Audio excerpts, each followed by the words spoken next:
esta operación, el control que tienen sobre la región y el poder que tienen de penetración y ejecución de operaciones militares en la región. Yo siento que esto es como la puerta 6, ¿verdad? Es la más okay. pero sí, o sea, yo creo que al final las alianzas con María Corina y todas estas payasadas, que el premio Nobel, que Maduro que baila, que a Trump le cae mal Maduro, son mucho entretenimiento y payasadas para no hacernos entender que el mundo está cambiando a nivel geopolítico, que creo que las tensiones están mucho más intensas que antes. Y un poco hablando del petróleo en lo personal, yo creo que también es la razón por la que Trump está haciendo a Estados Unidos un poco más dependiente de los combustibles fósiles. Porque aún si los combustibles verdes como hidroeléctricas, paneles solares, molinos de viento, son tal vez más eficientes, tal vez más amigables con el medio ambiente, no, o sea, son una vulnerabilidad bélica terrible, porque tenés tus fuentes de energía y las guerras las gana la energía. Hoy por hoy la guerra la gana la energía, sea por las baterías de tus drones, sea por la gasolina de tus aviones, pero la energía es vital para ganar una guerra. Y si tú tenés tus hidroeléctricas visibles, porque son visibles, son más grandes de lo que puedes tener una refinería, digamos, estás más expuesta. Entonces, a mí, entre todas las posibilidades y las puertas que hemos visto y de qué forma hacen sentido esas puertas, te diría que la que más me hace sentido termina siendo esta bélica, ¿verdad?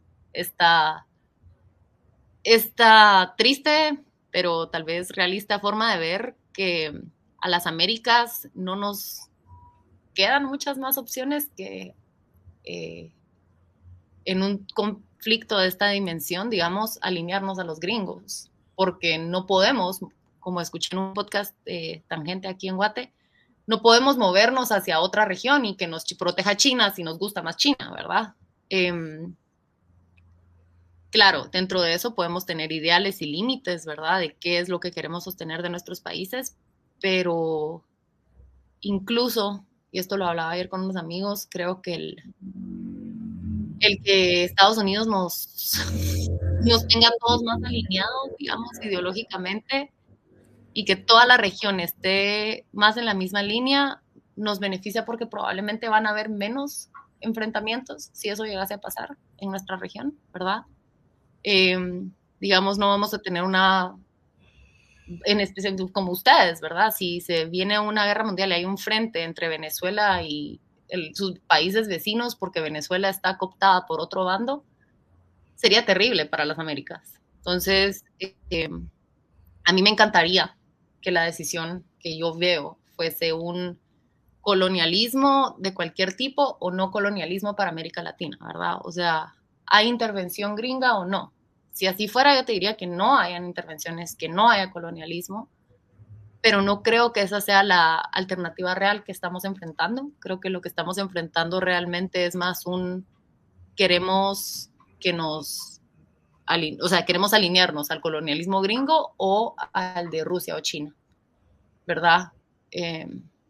Porque están tratando de conquistarse entre ellos, o sea, en esta pugna de poder de los grandes nos van a tratar de pintar, ¿verdad? Como una continuación de la Guerra Fría. Vas a ser de la Unión Soviética o de los gringos, ¿verdad? Y pues, ajá, es algo que creo que como región tenemos que pensar, hablar y creo que sería un poco más productivo tener ese proceso de introspección de hasta dónde, qué sí, qué no. Y no sé, tal vez No, un poco optimista de mi parte, pero... no, o sea, es válido, yo creo que es absolutamente válido. Yo no sé si usar términos como colonialismo, porque creo que es la dinámica, una dinámica colonial creo que es imposible de instalar en una época como esta. Tal vez hablaría más de influencia, eh, como esferas de influencia. Y el caso de América Latina creo que es difícil de analizar porque tenemos de todo. Tenemos influencia de Estados Unidos y de Estados Unidos más que nada, no creo que de Europa, pero de Estados Unidos más que nada en algunos casos. Tenemos influencia de Rusia en otros casos y de China en otros casos que especialmente con el tema de inversiones públicas y financiamiento a gobiernos, puede generar mucha disrupción en un conflicto como el que tú estás describiendo. Ahora, en Sí, el caso... Sigue, sigue. sí, no, y que eso que tú decís, ¿verdad? El hecho que los gobiernos rusos y chinos lleven tanto tiempo metiendo dinero en gobiernos, eso son Ajá. alianzas, ¿verdad? O sea, o Sí, son es influencia. préstamos o favores, es influencia. Ujú. Y, y cabal, un mini paréntesis por todo lo que es el gobierno estadounidense y todo lo que es específicamente el presidente estadounidense, con el que comparto muy pocos principios a nivel personal. Este tipo de discusiones se pueden tener en este hemisferio. Creo que no dimensionamos el nivel de opresión y censura que hay en Rusia y China. Sí, totalmente. O sea, en ese sentido, a nivel de respeto por los derechos humanos, o sea, no hay punto de comparación entre lo que sucede en Rusia, lo que sucede en China y lo que sucede en Estados Unidos. Sí, Lo o que sea, no quiere decir que no haya problemas en Estados ajá, Unidos. exacto, es el mal menor que nosotros como países pequeños, débiles, que no tenemos mucha influencia en los resultados, nos toca, creo yo, nos toca porque no tenemos alternativa de movernos de hemisferio, nos toca porque lo pueden hacer y lo están demostrando con capacidad bélica. Y hasta cierto punto también es como que el mal menor, o sea, tampoco me quejaría mucho, ¿saben? Con las alternativas que tenemos, porque las quejas que he visto es como que no, gringos fuera de América Latina, yo, ok, pero eso qué implica, ¿verdad? No es esa la elección que estamos teniendo. No, lamentablemente no. O sea, nosotros, al ser una región con muchos recursos naturales que mucha gente quiere, no solo petróleo, pero metales, y otro tipo de materiales que se necesitan, por ejemplo, para los temas de tecnología, eh, vamos a recibir influencia y presión siempre, de mucha gente. Entonces, creo que es más útil tener claro cuál es nuestra posición en este contexto geopolítico que decir, váyanse todos, porque lamentablemente no se van a ir todos y no estamos en capacidad de votarlos a todos tampoco. Tal vez otros países como un poco más grandes, con un poco más de palanca, por decirlo de alguna manera, como Brasil, como Argentina, tal vez Uruguay, que es uno de los países más estables de la región a nivel político, Chile también, pero los intereses están ahí, los intereses siempre van a estar ahí. Y eso es algo que tenemos que tomar en cuenta siempre que analicemos ese contexto. Ahora, yo sí creo que en el caso de Venezuela, y volviendo un poquito al tema de cuáles son las razones por las que Estados Unidos decidió llevar a cabo este proceso, esta operación militar, sí creo que hay un tema de contrarrestar la influencia en el caso específico de Venezuela, de Rusia, eh, en el mismo hemisferio en el que está Estados Unidos, especialmente porque desde Venezuela se podían establecer bases militares, había armamento, entonces sí podía llegar a ser una amenaza geopolítica para Estados Unidos. Eh, yo sí creo que mucho tiene que ver con el control eh, de su mercado de petróleo, o sea, de su producción de petróleo. Eh, para mí, Trump en sus declaraciones lo ha dejado extremadamente claro. Y si teníamos alguna duda de si Trump iba a iniciar un proceso de transición democrática en Venezuela luego de lo que ha pasado, tomando en cuenta que sus declaraciones fueron literalmente nosotros vamos a controlar el mercado de petróleo de Venezuela, ellos no tienen la capacidad para desarrollar la infraestructura, nosotros sí. Creo que eso habla mucho de lo que él en verdad estaba buscando, que es el control de esos recursos naturales que bajo dictadura o no, no le pertenecen. Sí, pero creo que también no solo es el control como esto, ¿verdad? No solo es el querer el control, sino que Rusia no tenga control o China no tenga control de eso.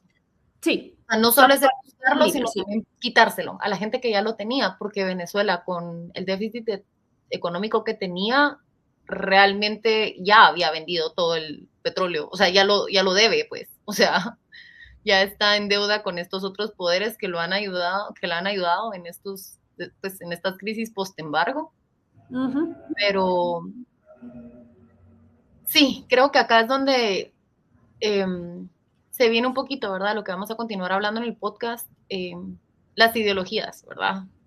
Creemos que digamos, la derecha, la izquierda, el comunismo, el socialismo, la socialdemocracia, el conservadurismo, ¿verdad? Todas estas ideologías un poco más específicas existen en algún tipo de vacío, ¿verdad? Y que Sí. Maduro representa un socialismo y que Trump representa un capitalismo, cuando realmente no es así, ¿verdad? Específicamente también hay ideologías un poco más como meta ideologías, podemos decirles, ¿verdad? Que son esquemas donde operan estas sub ideologías, podemos decirle, o por ejemplo ser más pro intervención o influencia estadounidense o menos, ¿verdad?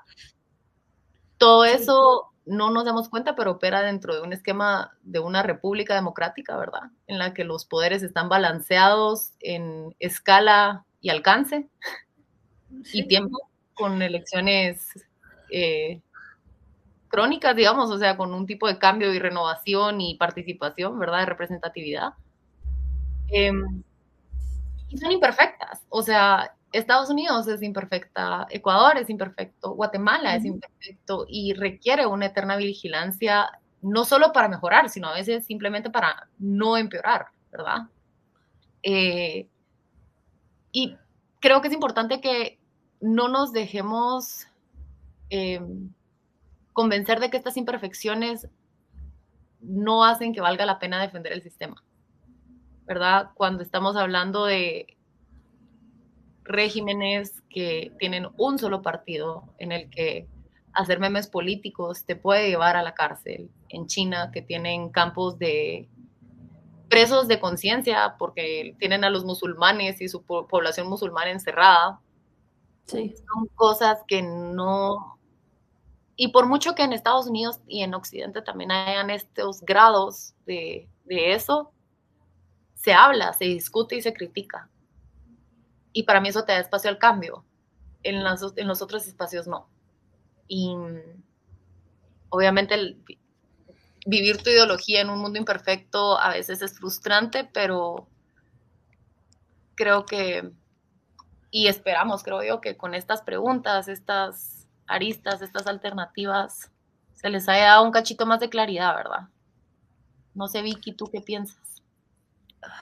Me viene a la mente una conversación que tuvimos con una profesora en una maestría, eh, justamente una persona que hace investigación acerca de la calidad de la democracia, de las consolidaciones democráticas, todos estos temas con respecto a las diferentes etapas de la democracia. Y algo que ella nos decía, obviamente tomando conceptos de muchos autores, pero algo que ella nos decía en clase era, uno de los grandes problemas de la democracia es que la gente cree que promete resultados y la democracia no promete resultados. La democracia promete reglas claras de juego, promete una resolución pacífica de conflictos y promete protección contra la arbitrariedad.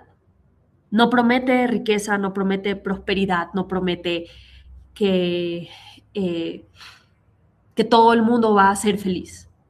Lo que promete es que nadie va a poder imponer su voluntad sobre la tuya, porque todas las voluntades son iguales.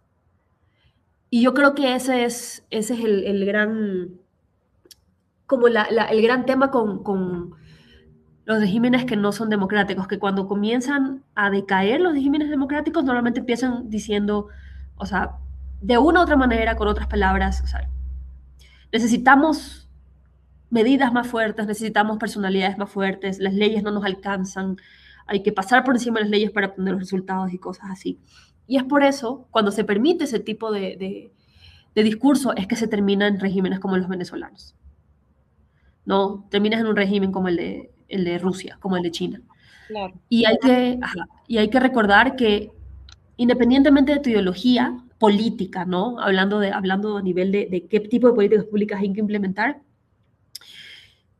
los venezolanos viven sin libertad y hasta el día de hoy siguen viviendo sin libertad porque aún se están hablando de detenciones arbitrarias, aún se están hablando de persecuciones por parte de la fuerza militar, si bien el día de ayer anunciaron liberación de presos políticos, hay mucha gente que todavía no ha sido mencionada para ser liberada, entonces si algo Sí, porque debería quedarnos la aquí. cantidad Sigue. de presos políticos que han